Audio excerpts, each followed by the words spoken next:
I thought I had seen it all when it came to bad roommates. Late-night parties, dirty dishes, borrowed clothes that never came back. But nothing, absolutely nothing, could have prepared me for what I witnessed when my friend called me at 2 in the morning, crying and begging me to come pick her up. Her voice was shaking. She kept saying she did not feel safe anymore. When I arrived at her apartment, there were police officers standing in the hallway. Her roommate had installed security cameras in every room, including the bathroom. He had been watching everyone for 3 months and keeping detailed logs of their movements. Every time someone entered a room, left a room, used the kitchen, took a shower, all documented with timestamps and behavioral notes. He had even started issuing fines through a payment app for what he called violations of house protocol: using the microwave for too long, walking too loudly, leaving a light on. Everything had a price. The police told us he had over 300 pages of documentation, spreadsheets tracking bathroom usage times, graphs showing peak kitchen traffic, written assessments of everyone's character and cleanliness ratings. This was just the beginning of the stories I started hearing. Once people found out what happened, they came to me with their own nightmare roommate tales. And let me tell you, the level of insanity some people reach when given a little bit of shared living space is absolutely terrifying. The first day I moved into the apartment, there was a laminated binder on the kitchen counter, 37 pages long. My new roommate Marcus stood there holding a box of disposable shoe covers. "Welcome to your new home," he said. "Please review the household operations manual before settling in." I thought he was joking. He was not joking. The manual covered everything. Section 3.4 detailed the proper method for opening the refrigerator door using a paper towel as a barrier. Section 7.2 explained that anyone with a temperature above 99.5 degrees would be denied entry. He had specific subsections for seasonal illnesses, allergy symptoms, and acceptable cough frequencies. Section 12 was dedicated to acceptable breathing patterns in common areas. Loud exhaling was forbidden as it spread excessive particles. Even yawning required covering your mouth with both a hand and a tissue simultaneously. Marcus looked at me with dead serious eyes and said, "Contamination is not a joke. I will not allow this household to become a statistic." He handed me a schedule on bright yellow paper. "You are responsible for disinfecting your designated zones every 3 hours between 6 a.m. and midnight. Your zones include the left side of the kitchen counter, the bathroom doorknob, the hallway light switches, and your bedroom door handle. Failure to complete a cleaning cycle results in a written warning." Marcus had installed a sanitizing station at the front door with hand sanitizer, masks, gloves, and spray bottles. Every person had to complete a 5-step decontamination process before entering. And he kept a logbook. Every time someone touched a doorknob, he wrote it down. Time, date, name, which hand was used. I watched him follow our other roommate Jennifer around one evening, documenting every surface she touched. 17 surfaces in 23 minutes without sanitizing once. Jennifer finally snapped. "What are you doing?" He explained he was conducting a cross-contamination risk assessment. She had created a cascade failure scenario in the apartment's hygiene infrastructure. Jennifer stared at him and walked into her room and locked the door. Marcus started setting alarms for every 2 hours. When they went off, he would emerge with his spray bottle and begin sanitization rounds. 2 in the morning, 4 in the morning, 6 in the morning. The sound of spraying became the soundtrack of our lives. Then came Jennifer's boyfriend. He showed up with a slight cough. Marcus met him at the door with his thermometer. 99.8 degrees, above the acceptable threshold. Jennifer told Marcus to stop being ridiculous. Marcus refused entry. Jennifer pushed past him anyway. Marcus followed them into the living room and began spraying disinfectant directly at them, at their faces and clothes. Jennifer's boyfriend started coughing harder from the chemicals. Jennifer grabbed the bottle and threw it across the room. Marcus had a complete meltdown, shouting about how we were all going to die from preventable diseases. The final straw came 2 weeks later. I woke up at 3 a.m. to a purple glow under my door. Marcus was installing ultraviolet sterilization lamps in the hallway. He explained UVC light kills 99.9% of bacteria and viruses. When I said he could not install industrial equipment without permission, he replied that he did not need permission to protect people from their own ignorance. Jennifer and I called the landlord that morning. Marcus was given 30 days to remove everything and behave normally or face eviction. He filed a lawsuit against us for willful negligence in the face of known biological hazards. The landlord evicted him 2 weeks later. We found out he had done the same thing at 3 previous apartments. My friend David found a 3-bedroom apartment with below-market rent. The catch was one roommate, Trevor, had lived there 5 years and handled all logistics. David figured that meant Trevor knew the building super and maybe had vendor contacts. Day 1, Trevor handed David a packet. There was an organizational chart with Trevor at the top as Household Operations Manager. David was roommate C. Below was a flowchart for household decisions. Want a guest over? Submit request form 48 hours in advance, including guest name, relationship, expected duration, and purpose of visit. Want to use the kitchen during peak hours?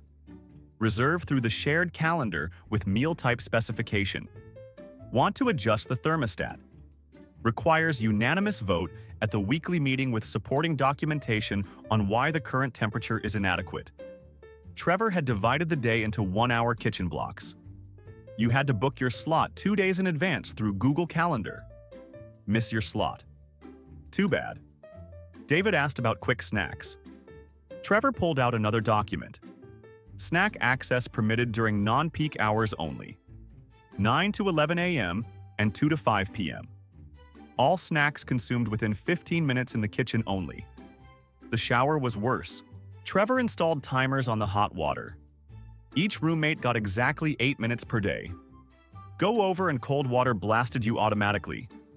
David found out the hard way while conditioning his hair. Trevor was waiting outside with his laptop.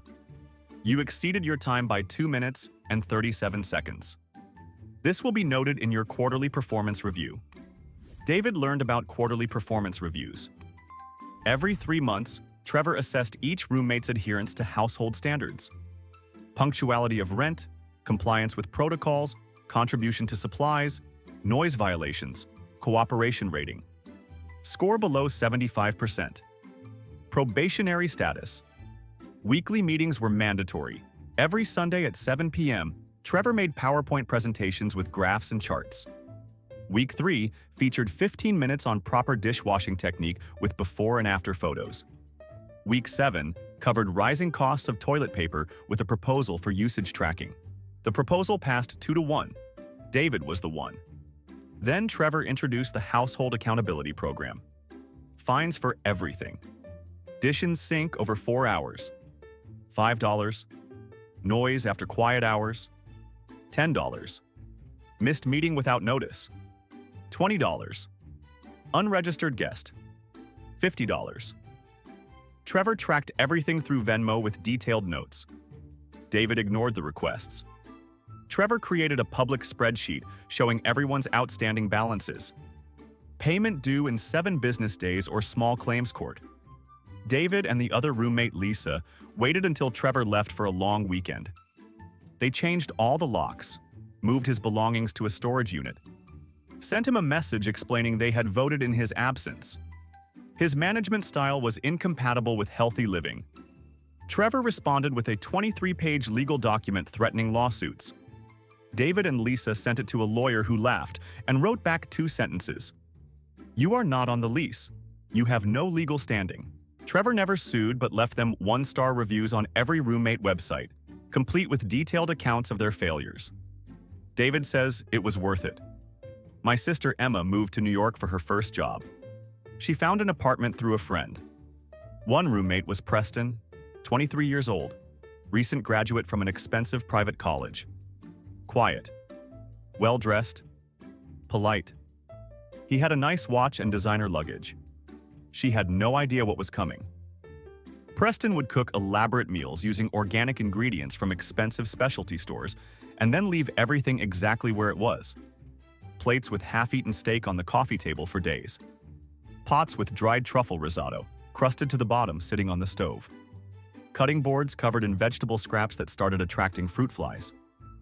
Emma asked if he was planning to clean up. He looked confused. Oh, I thought someone would get that. Who does that normally? Emma explained everyone cleaned up after themselves. Preston nodded slowly, processing this information like she had just explained quantum physics. So I have to wash these myself. With my own hands. Emma showed him the dish soap. He picked up the bottle and examined it like an alien artifact. He asked how you use it. She had to explain washing dishes to a 23-year-old man. He asked if there were gloves he should wear. 2 weeks later, Emma noticed a smell from Preston's room. Not just unpleasant. Overwhelming. Like something had died in there. She knocked and the smell hit her like a wall when he opened the door. His room was a disaster zone. Piles of clothes covering everything. The bed, the desk, the floor. Not dirty laundry waiting to be washed. Clothes worn once and discarded like used tissues. Designer shirts with tags still attached. $200 pants still creased from the store. Cashmere sweaters thrown in heaps, all just abandoned. Worse was the corner. A massive pile of damp, moldy towels growing like some kind of science experiment. At least 20 of them. Various colors that had all started turning the same shade of greenish-black. The smell was coming from there. Emma asked what was happening. Preston explained he was waiting for the exchange service. Emma asked what exchange service. You know, like at a hotel. Someone takes dirty towels and brings clean ones. I have been waiting for them to come. It has been 2 weeks. Are they running behind schedule? Emma stood there speechless. She explained this was not a hotel. There was no service. He needed to wash his own towels. Preston looked genuinely horrified, like she had suggested he perform surgery. You mean I have to touch the dirty towels? Put my hands on them. Emma said yes, that is how laundry works. He asked if there was someone he could pay to do it instead. Emma mentioned laundromats with wash and fold service. Preston immediately brightened. Oh good. So there is someone who handles this professionally. Problem solved. Other issues kept appearing. Preston ordered delivery 3 times daily. Breakfast, lunch, dinner. He would eat half and leave containers everywhere. In the entryway, living room, kitchen counter. He never threw anything away. Bags of rotting food appeared in every room. When confronted, he said he thought trash just got taken out automatically. The final disaster happened on a Tuesday. Emma came home and found water seeping under Preston's door. She knocked frantically. Water rushed out. His room was flooded. 2 inches of standing water everywhere. The bathroom sink was overflowing. Faucet running full blast for hours. She turned it off and asked what happened. He had been filling the sink to wash his hands, got distracted by a phone call, and went to lunch with friends. Emma asked why he did not turn it off before leaving. Preston said he did not think it mattered. He thought water would stop when the sink got full. Emma asked if he understood how drains worked. Preston paused. Honestly, I have never really thought about it. I assumed there was some kind of automatic system. The damage was extensive. Water seeped through to the apartment below. Ruined hardwood floors in his room and the hallway. Destroyed his mattress and furniture. Downstairs, neighbors threatened to sue. The landlord assessed $15,000 to repair everything. Preston seemed shocked. He asked if insurance would cover it. The landlord explained insurance does not cover negligence. Preston was personally responsible. Preston said, "But I did not do it on purpose. I just did not know." The landlord told him not knowing how plumbing works is not a legal defense. Preston called his parents. 2 hours later, a man in an expensive suit arrived, the family's property manager. He took photos, spoke to the landlord, and wrote a check for $18,000 on the spot. He turned to Preston.